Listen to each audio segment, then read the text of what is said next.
day everyone, and welcome to a product design and UI/UX course. This course is designed for anyone who wants to understand how digital products are created, not just how they look, but how they work, how users interact with them, and how to design experiences that solves real-world problems. Alright, so in this course you learn how to think like a product designer, understand users, create wireframes, build prototypes, design beautiful interfaces, and use modern design tools like Figma to bring your ideas to life.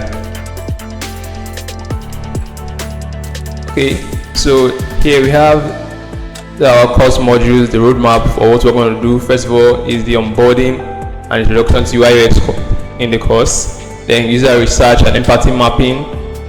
Also the next week, user research and empathy mapping. Then we're going to work on wireframes and prototyping, user interfaces, application of design tools, designing for mobile, desktop, laptops. Then and finally we're going to build a capstone project based on what you have learned. You're going to do something very creative.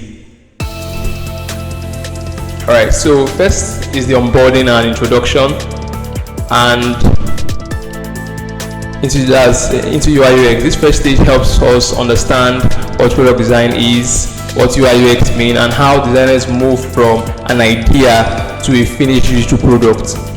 You will also learn about design thinking, UX methodologies, and you submit your assignments via the Google Classroom. There's a link in the course that will help you and guide you on that.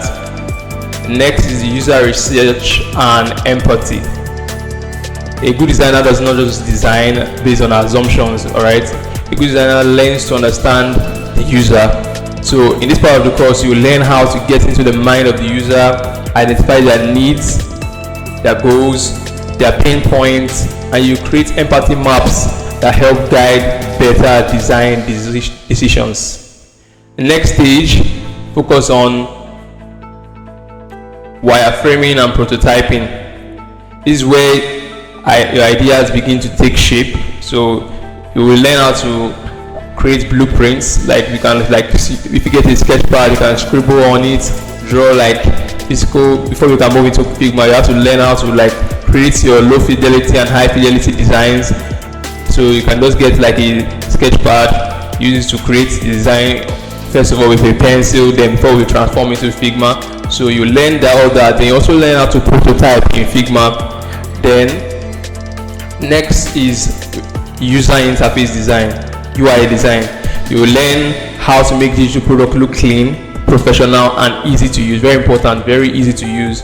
You learn typography, color system, design system, and how to make interfaces visually appealing and user friendly. Then in the module 6 of this course, 6 and 7, you will learn about Figma itself now, because in the first 1 to 5 part of the week, you are learning about UI/UX design and how it is solving human problems. But now the 6 and 7, you will learn how to practicalize it using Figma to bring your ideas to life. Then week 8 and 9, because you already understand how Figma works, you start creating high fidelity designs for mobile view. So you learn both high fidelity and low fidelity design of mobile, on how to create mobile designs. Then week 10 to 11, we'll move from mobile to desktop, that's tablet and desktop. Because as a UI designer, you have to think of responsiveness. If you are creating a digital product for, let's say, a website now, you have to think of both mobile view, tablet view, and desktop view. So you also learn how to create for different screen sizes entirely. Then finally, you have to work on your project work, what you're going to create at the end, and this will be based on my description. So you're going to create, let's say for example, we're creating a restaurant app now. So you learn how to create it both. You create based on what you have learned. You create both the mobile design, the desktop design, and the tablet design, where everyone will be able to see your work, and you also be able to judge your capacity on what you have learned so far. Alright, so there will be video lessons and text lessons where you learn more and read more. And for any more, if you have any questions, there's a chat section where you can send a message to me and moving forward you'll learn more. Thank you so much.